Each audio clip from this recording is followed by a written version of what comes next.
3 ಗಂಟೆಗೆ ಹೇಳಿ, 4 ಗಂಟೆಗೆ ಹೇಳಿ, 5 ಗಂಟೆಗೆ ಹೇಳಿ, ಬೆಳಗ್ಗೆ ಎದ್ದಾಗಿಂದ ರಾತ್ರಿ ಮಲಗೋವರೆಗೂ ಮನೆ ಕೆಲಸ ಅಲ್ಲ.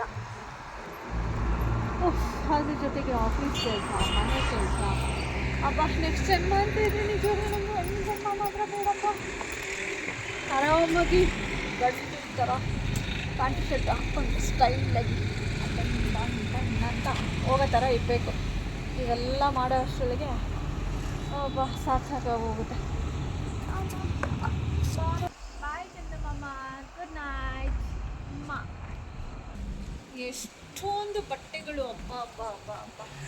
ನಿನ್ನೆ ಅಷ್ಟು ಒಗ್ದಿದ್ದೀನಿ, ಇವತ್ತಷ್ಟು ಒಗ್ದಿದ್ದೀನಿ. ಅಪ್ಪ ನಮ್ಮನೇಲಿ ಎಷ್ಟು ಬಟ್ಟೆಗಳು ಬೀಳುತ್ತೆ ಅಂದರೆ, ನಿಮ್ಮನೇಲೂ ಇಷ್ಟೇ ಬಟ್ಟೆಗಳು ಬೀಳುತ್ತಾ? ಅಬ್ಬ, ನಿಮ್ಮನೇಲೂ ಇಷ್ಟೇ ಬಟ್ಟೆ ಬೀಳುತ್ತಾ?